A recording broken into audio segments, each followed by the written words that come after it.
എന്നോട് പറഞ്ഞു തന്നൊരു കാര്യമാണ്, മോനെ നിന്നോട് ആരെങ്കിലും എന്നെ മോനെ നീ എന്നൊക്കെ വിളിക്കുന്നത്, അമ്മയായതുകൊണ്ട് പിന്നെ ഞാൻ ക്ഷമിച്ചു പോട്ടെ സ്നേഹത്തോട്.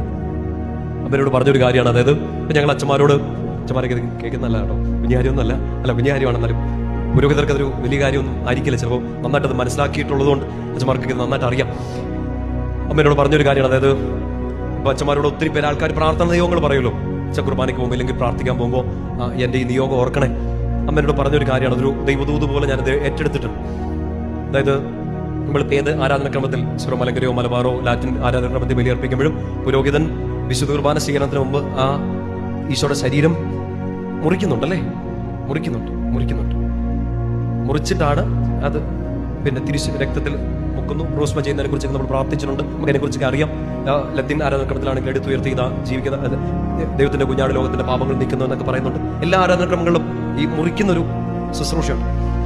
അമ്മയോട് പറഞ്ഞതാണ്, ആ മുറിക്കുന്ന സമയത്ത് എന്നോട് ചിലപ്പോൾ ഒരു 100 പേര് പല നിയോഗങ്ങൾ പറഞ്ഞിട്ടുണ്ടാകും. പക്ഷെ നിനക്കറിയാലോ മോനെ, ഒരു പുരോഹിതന നിലയിൽ ഇന്ന് നിന്നോട് പ്രാർത്ഥിക്കാൻ പറഞ്ഞവരിൽ ഏറ്റവും സങ്കടമുള്ളവര്, ഏറ്റവും വലിയ വേദന അനുഭവിക്കുന്നവർ, അല്ലെങ്കിൽ നിന്റെ തന്നെ ഒരു പ്രശ്നം ആയിക്കൊള്ളട്ടെ, നിന്റെ ഏറ്റവും വലിയ സങ്കടത്തെ ഈശോയുടെ ശരീരം മുറിക്കുന്ന ശുശ്രൂഷയുടെ സമയത്ത് ഓർക്കാൻ പറഞ്ഞു.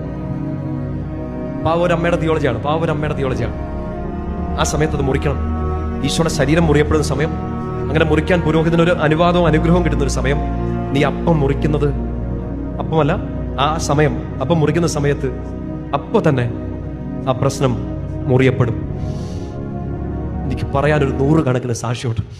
അതായത് വിശുദ്ധ കുർബാന മുറിക്കുന്ന, ഈശോയുടെ ശരീരം മുറിക്കുന്ന സമയത്ത് ഒരു പ്രത്യേക നിയോഗം പറയുമ്പോൾ അത്ഭുതങ്ങളും അടയാളങ്ങളും ഞാൻ കണ്ടിട്ടുണ്ട്. പറഞ്ഞേ ഹല്ലേലൂയ.